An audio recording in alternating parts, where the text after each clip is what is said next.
Almost two-thirds of readers surveyed want Australia to consider small modular nuclear reactors as part of the solution for replacing fossil fuels, according to a Snap poll taken last week. The reactors are being researched as a replacement for ageing first-generation nuclear plants and potentially for coal-fired generators. The first is expected to be put to use later this decade in the US. The poll of 421 readers of the Australian Financial Review found that 58% are in favour of further study into the use of these reactors, which contain or produce rather no carbon emissions.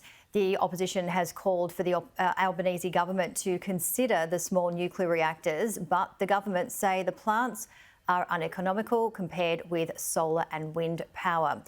So to unpack all of this, joining me live is Dr. John Harries, Secretary of the Australian Nuclear Association. Thank you very much, Doctor, for joining us. Yes, so the debate continues with nuclear. It's certainly mixed reactions, but first of all, can you explain to us what a small nuclear reactor is? I guess lots of reactors are being built around the world at the moment. There's about 57 large reactors being built in about, how many countries? 17 countries at the present time. And these are all countries that have decided that nuclear is a big advantage for their electricity system and to reduce their carbon emissions. Small reactors are, I guess, can be built more quickly. It's not, they might be cheaper, but main thing is they can be built quickly. They can be put into, more easily put into a small grid like ours. And they might have some safety features. And it's interesting. Yes, sorry, go. Well, I mean, the large reactors are about 1 gigawatt. These are might be a third of that, about 300 megawatt type reactors. And, there are advantages, but the advantage was also managing the big reactors.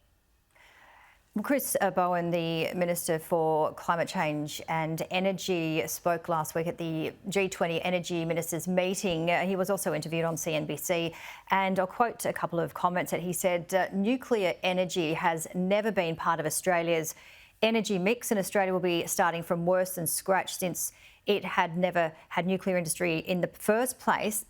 Do you think it is feasible for us to place small modular reactors, perhaps around the current coal plants?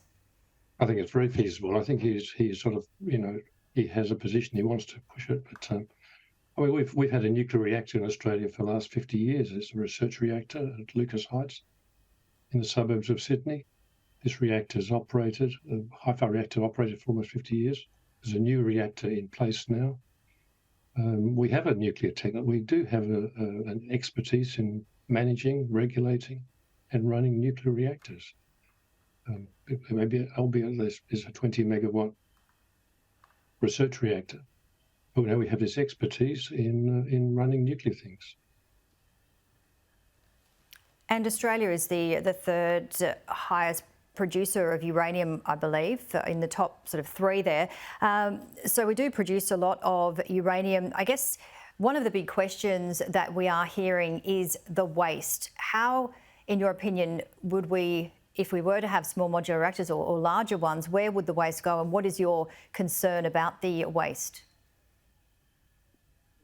I mean, I think all these technologies have some sort of waste involved with them. The waste from a nuclear reactor can be very well looked after. In the other countries around the world, they're looked after very effectively. I can't see why there's a problem with it. It's easy. Technically, it's easy to manage. One really wants it for 50 years first off, stored before, and then goes into deep geological disposal or into reuse.